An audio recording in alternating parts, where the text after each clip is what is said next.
ஜல்லிக்கட்டு மாடு நம்ம வளர்த்தாலும் டிவில வரப்ப நம்ம மாடு அப்படின்ற மாதிரிதான் உட்காந்து பார்ப்பேன். ஆனா அதை நேர்ல போய் பார்க்கும்போது ரொம்ப வித்தியாசமா இருந்துச்சு. எனக்கு ஃபர்ஸ்ட் டைம் போறப்ப வந்துட்டு அங்க எல்லாரும் கும்பலா நிக்கிறாங்க. நான் வந்து அதுக்கு முன்னாடி பார்த்ததே இல்லை. நான் கொஞ்சம் ஃப்ரீயா இருக்கும்னு நினைச்சுதான் போனேன். ஃபுல்லா அண்ணாங்க ஃபுல்லா கவர் பண்ணிட்டாங்க மாடு பிடிக்கணும். நான் என்ன வெளியே விடுங்க அப்படி கூட சொல்ல முடியல. அவ்வளவு ஃபுல்லா எல்லாத்தையும் கலைச்சு விட்டுட்டு ஓடுற மாதிரி ஆயிடுச்சு. அன்னைக்குதான் எனக்குள்ள இவ்வளவு தைரியம் இருக்கா, இவ்வளவு ஸ்ட்ரென்த் இருக்கா அப்படின்னு ஃபீல் ஆச்சு.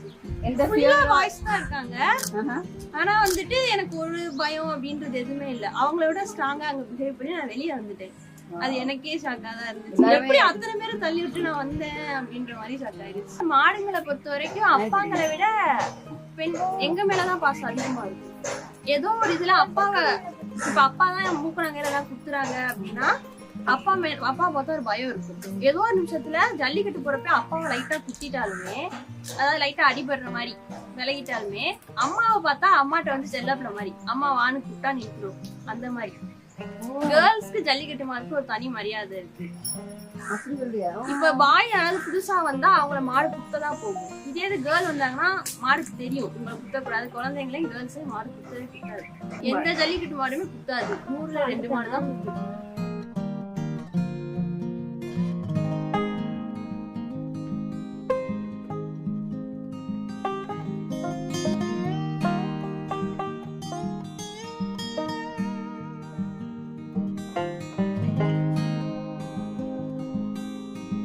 மாடை இப்படிதான் வைக்கணும், தீவனம் வைக்கணும், பார்க்கணும், இப்படி பிடிக்கணும், சவுண்டு விட்டு பக்கத்துல போகணும். நம்ம தான் வந்திருக்கோம்னு அதுக்கு தெரியணும்.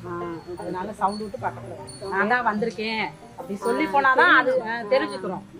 இப்போ நீங்க போனீங்கன்னா அது வந்து இது பண்ணும். இப்போ நாங்க சவுண்ட் விட்டு போய் கயிறு எடுத்தோம்னா ஒன்றும் பண்ணாது. நீங்க போய் பிடிச்சிங்கன்னா கொஞ்சம் விரட்டும். அதுதான் முதல்ல நம்ம கத்துக்கிற வேண்டியது. இப்போ கிடமாடா இருந்தா 4 பேர் 5 பேர் போகணும். இப்போ சாதுவான மாடுனா நம்ம 2 பேர் இருந்தாலும் ஒரு ஆள் இருந்தா கூட போதும். நீங்க இப்ப உங்க அப்பா வீட்டு மாடுல எத்தனை பேர் பிடிச்சிட்டு போவீங்க? அப்பா வீட்டு மாடுல அப்பா ஒரு ஆள் பிடிச்சிட்டு ஒரு மாடு, தம்பி இன்னொரு பையன். நாங்க என்ன சாப்பிட்றோமோ அதுதான் அது கொடுப்போம். ஸ்பெஷலால நாங்க நம்மளோட ஒருத்தர் நம்ம என்ன சாப்பிட்றோமோ அதுதான் அதுவும் சாப்பிடுவோம். சரி சரி சரி.